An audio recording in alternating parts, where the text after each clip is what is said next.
Hello बच्चों, आइए इस प्रश्न को पढ़ते हैं। गुरुत्वीय क्षेत्र की तीव्रता की परिभाषा दीजिए एवं मात्रक तथा विमीय समीकरण लिखिए। आइए इस प्रश्न की मुख्य अवधारणा की चर्चा करें। मुख्य अवधारणा। मुख्य अवधारणा, जिस तरीके से कोई एक आवेश Q अपने चारों तरफ वैद्युत क्षेत्र बनाता है, मान लेते हैं Q एक धनात्मक आवेश है तो वैद्युत क्षेत्र कुछ इस तरीके से होगा। उसी तरीके से अगर एक m द्रव्यमान की वस्तु है तो वो अपने चारों तरफ गुरुत्वीय क्षेत्र उत्पन्न करती है, क्योंकि हम जानते हैं कि जो द्रव्यमान होता है ना तो वो धनात्मक होता है ना तो ऋणात्मक होता है।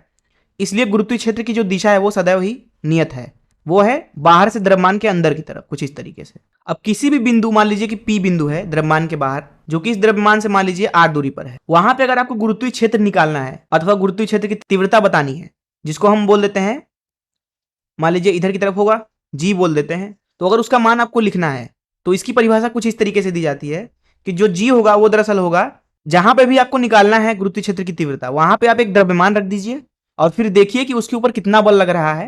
वो बल प्रति इकाई द्रव्यमान ही उस बिंदु पे गुरुत्वीय क्षेत्र के बराबर होगा। अब मान लीजिए कि यहाँ पे हम एक द्रव्यमान रख देते हैं m, तो इसके ऊपर मान लीजिए बल लग रहा है F, तो यहाँ F भागे m जो कि होगा बल प्रति इकाई द्रव्यमान, यही दरअसल इस बिंदु P पर गुरुत्वीय क्षेत्र का मान होगा।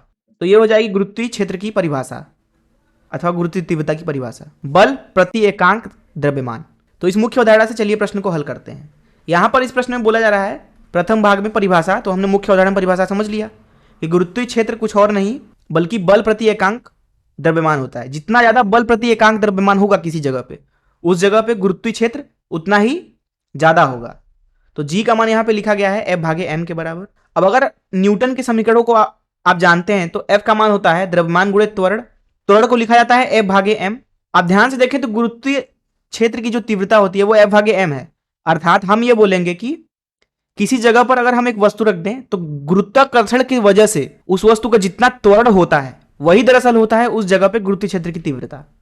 तो इस चीज को आप ऐसे भी समझ सकते हैं। अब हमें यहाँ पे मात्रक बोला गया है निकालने के लिए, तो यहाँ पे अगर हम G अर्थात गुरुत्वीय क्षेत्र की तीव्रता का मात्रक निकालना चाहें तो हो जाएगा बल का मात्रक जो कि न्यूटन होता है भागे द्रव्यमान का मात्रक जो कि किलोग्राम होता है। न्यूटन को लिखा जाता है किलोग्राम मीटर प्रति सेकेंड का वर्ग, तो यहां लिख देंगे उस चीज को। तो इसका मात्रक आ गया मीटर प्रति सेकेंड का वर्ग। अरे ये तो त्वरण का मात्रक है, बिल्कुल। गुरुत्वीय क्षेत्र कुछ और नहीं बल्कि त्वरण ही तो है, गुरुत्वाकर्षण की वजह से त्वरण। तो ये हो गया उसका मात्रक। प्रश्न के तीसरे हिस्से पे चलते हैं, विमा सूत्र निकालना है।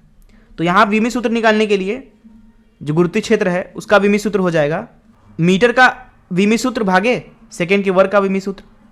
मीटर का विमीय सूत्र है L, सेकेंड के विमीय सूत्र T है, तो यहां लिख देंगे T की घात ऋण 2। ये हो जाएगा गुरुत्वीय क्षेत्र की तीव्रता का विमीय सूत्र। मैं आशा करता हूं कि आपको इस प्रश्न का हल जरूर समझ में आया होगा। धन्यवाद।